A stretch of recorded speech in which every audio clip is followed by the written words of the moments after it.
नमस्कार दोस्तों, वैदिक एस्ट्रो साइंस यूट्यूब चैनल में आप लोगों का बहुत बहुत स्वागत है। और आज हम इस चैनल में ज्योतिष के एक बहुत ही बुनियादी तत्व के ऊपर बातचीत करेंगे। और वो यह है कि जब हम कोई कुंडली निर्माण के लिए आगे बढ़ते हैं तो हमें date of birth, time of birth और प्लेस ऑफ बर्थ, ये तीन चीज़ चाहिए होता है। तो ऐसा क्या महत्व है इन तीनों चीज़ का, या अगर और सूक्ष्म रूप से कहे तो जो समय का सूचक है यानी कि तारीख, महीना, सन और समय, इसका क्या महत्व है, और जो जगह का सूचक है स्थान का यानी कि जो अक्षांश और देशांतर यानी कि लैटिट्यूड और लॉन्गिट्यूड, इसकी क्या महत्व है। तो इसी के ऊपर आज हम हमारी चर्चा को आगे बढ़ाएंगे। तो देखते रहिए वैदिक एस्ट्रो साइंस। तो दोस्तों, ये जो दो मेन पैरामीटर है, एक तो समय का पैरामीटर जो है टाइम, यानी कि इसमें आपका डेट ऑफ बर्थ भी कवर होगा क्योंकि वो लार्ज स्केल में समय का ही सूचक है, और नैरो स्केल में आपके जो जन्म का समय यानी कि टाइम ऑफ बर्थ वो भी कवर होता है। ठीक है, तो ये जो है ये टाइम एक्सिस को रिप्रेजेंट करते हैं। ओके, तो हम अगर एक्स और वाई एक्सिस जैसे बनाएं तो उसमें एक्स एक्सिस मान लीजिए कि समय का एक्सिस, वाई एक्सिस मान लीजिए कि जगह का एक्सिस। तो इस तरह से एक वैज्ञानिक आधार से ये कुंडली का निर्माण किया जाता है। ये कोई ऐसा ही नहीं है कि रैंडमली हमने डेट ऑफ बर्थ और समय उठा लिया, इधर से लैटिट्यूड लॉन्गिट्यूड उठा लिया। इसका एक बहुत ही वैज्ञानिक आधार है।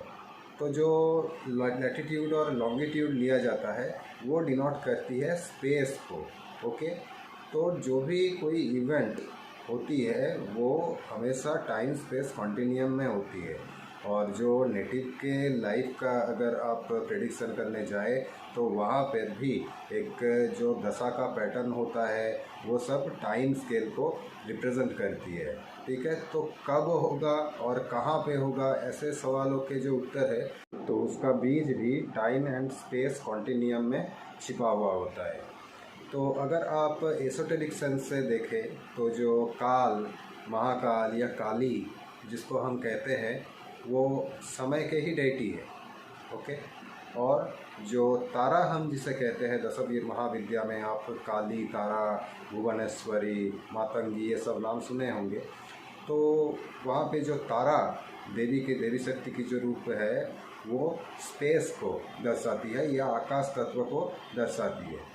तो किसी का भी जन्म या फिर पृथ्वी लोक में घटने वाली कोई भी इवेंट, वो घटने के लिए टाइम एंड स्पेस कॉन्टिन्यूम बहुत नेसेसरी चीज़ है।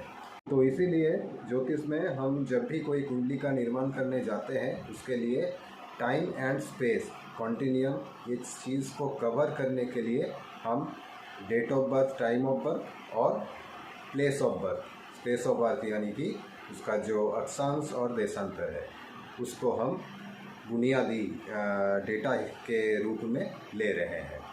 तो दोस्तों, जब भी आप ज्योतिष के किसी ग्रंथ को पढ़ेंगे तो आप ये देखोगे कि लेखक ने जो स्थान काल पात्र या फिर देश काल पात्र है उसके ऊपर बहुत ज़्यादा महत्व आरोप किया है।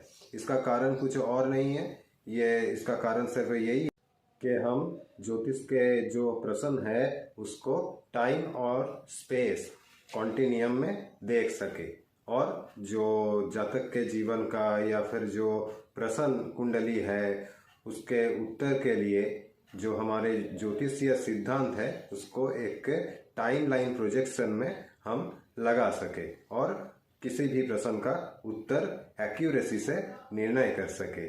दोस्तों, आशा करता हूँ आज की जो टॉपिक थी यानी कि ज्योतिष के परिप्रेक्ष्य में कुंडली निर्माण के लिए date of birth, time of birth और प्लेस ऑफ बर्थ, इनके क्या महत्व है, ये आपको अच्छी तरह से समझ में आ गया होगा। आगे ज्योतिष से जुड़े हुए और भी वीडियोस देखने के लिए आप मेरा चैनल वैदिक एस्ट्रो साइंस सब्सक्राइब करें। वीडियो अगर अच्छी लगी हो तो आप उसको लाइक ज़रूर करें, कमेंट्स में अपने सजेशंस भी ज़रूर दें ताकि हम अपने आने वाले वीडियोस को और भी बेहतर बना सकें। और एस्ट्रोलॉजी रिलेटेड आर्टिकल्स इंग्लिश में पढ़ने के लिए आप मेरा फेसबुक पेज वैदिक एस्ट्रो साइंस 2.0 फॉलो भी कर सकते हैं। धन्यवाद।